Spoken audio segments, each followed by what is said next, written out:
रामेश्वर अपनी पत्नी सरला से कहता है, देखो सरला, पिछले 10 सालों से कभी तुमने मुझसे अकेले में 2 बातें भी की हैं? कैसे करती जी? पहले दो जवान बेटियों की शादी की और अब बेटे की। औलाद के झमेले में ऐसी फंसी कि चाह कर भी कभी अकेले में आपसे 2 बात नहीं कर पाती। तुम तो शायद शादी की सालगिरह भी भूल गई हो। ना ना, उसे कैसे भूल सकती हूँ जी। 2 दिन बाद ही तो हमारी शादी की सालगिरह आने वाली है।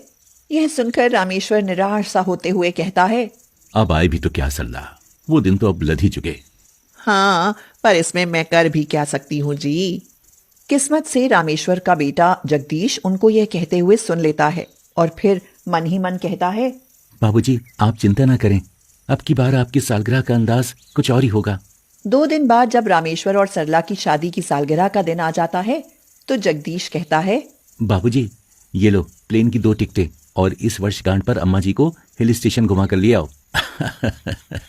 अरे बेटा, अब हम बूढ़े हो चुके हैं तो क्या हुआ, बूढ़ों को भी तो लाइफ को एंजॉय करना चाहिए ना बाबूजी।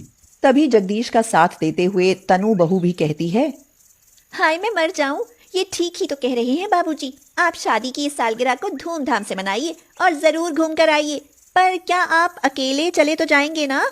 हमें इतना भी बूढ़ा मत समझो बहू कि कहीं आने जाने में किसी के सहारे की जरूरत पड़े। बेटे बहू के कहने पर रामेश्वर और सरला कई दिनों तक हिल स्टेशन पर रहकर आते हैं और वहां से आने के कुछ दिन बाद अचानक ही सरला उल्टियां करने लगती है। हाय मैं मर जाऊं, यह क्या माँ जी, कुछ गलत सलत खा लिया है क्या? पता नहीं क्यों बहू जी, कुछ मचल सा रहा है। चलो मैं तुम्हें डॉक्टर को दिखा लाता हूँ सरला। रामेश्वर उसे लेकर डॉक्टर के पास जाता है और डॉक्टर सरला का चेकअप कर चौंक जाता है। वह कहता है, कमाल है, इस उम्र में गर्भवती, तो क्या कोई कसम ठह गया डॉक्टर साहब, फूल फल तो बूढ़े पेड़ पर भी आ जाते हैं। तभी जगदीश भी अस्पताल आ जाता है और उसे देखते ही सरला का दिल कुछ बैठने सा लगता है। वह घबराहट में रामेश्वर से कहती है, सुनो जी, अब मैं बेटे से कैसे नजर मिलाऊंगी? अरे तुम इतना घबराती क्यों हो सरला, जब ये पेट पड़ा था तब तो तुम फूली नहीं समा रही थी और आज इस तरह डर रही हो। आज बात और है जी। कोई और बात नहीं है। अरे देखना, हमारे जगदीश को जब इस बात का पता चलेगा ना तो वो खुशी से पागल हो उठेगा। रामेश्वर ने शायद यह सच ही कहा था, क्योंकि जब जगदीश को अपनी माँ के गर्भवती होने का पता चलता है तो वह शर्म या बेइज्जती महसूस नहीं करता, बल्कि उल्टे बहुत खुश होता है। ये तो बहुत अच्छी बात है बाबूजी।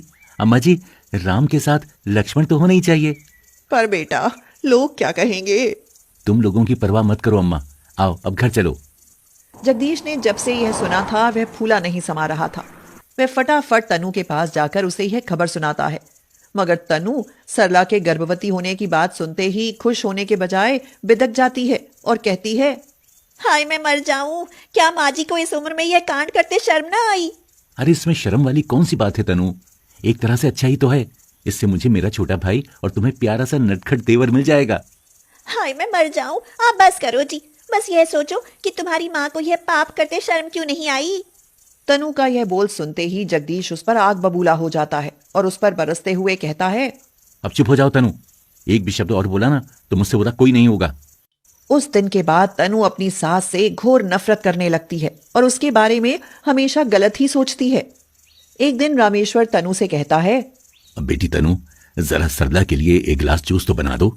तनु गुस्से से बोली, हाय मैं मर जाऊं, बाबूजी उनके लिए जो बनाना है आप खुद ही बनाइए या अपने बेटे को बनाने के लिए कहिए, मैं तो उनको पानी का गिलास तक ना दूं। हाँ।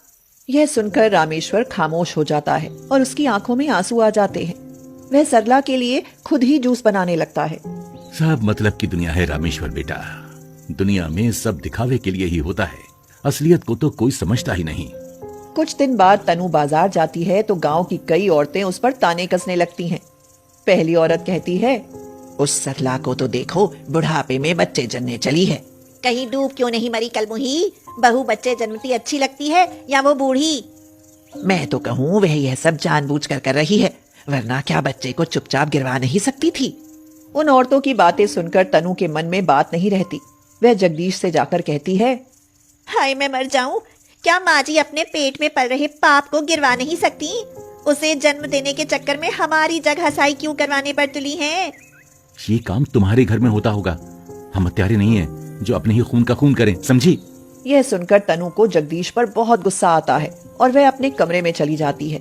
फिर रात को सोते हुए उसे एक अजीबोगरीब सपना आता है। डॉक्टर तनु से कह रहा है, देखिए, अगर खुद की जान बचानी है तो पेट में पल रहे बच्चे को गिरवाना ही होगा, वरना आपकी मौत पक्की है।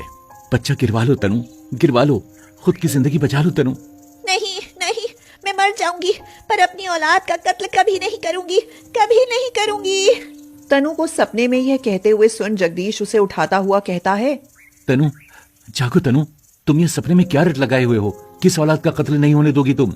यह सुनकर तनु खामोश हो जाती है और फिर अगले दिन अचानक से उसके माता पिता आ जाते हैं। तनु के पिताजी कहते हैं, बेटी, तुम्हारे सास ससुर ने तो बेइज्जती ही करा दी है। सारे रिश्तेदार थू थू कर रहे हैं। तेरी सास को बच्चा पैदा करने का इतना ही शौक था तो जवानी में पैदा करती, अब बुढ़ापे में क्या चाहती है? चुपचाप गिरवा नहीं सकती थी क्या इसे? यह सुनकर तनु को अपनी माँ पर बहुत गुस्सा आता है और वह उस पर आग उगलना शुरू कर देती है। माँ, तुम एक माँ होकर औलाद की हत्या की बात कैसे कर रही हो? जब ईश्वर ने औलाद दे ही दी है तो उसे जन्म दो ना। सुनो, गर्भ में हत्या करने वाले हमेशा नरक भोगते हैं, नरक। और मेरा ससुराल स्वर्ग है, यहाँ शिशु हत्या जैसा पाप नहीं होता।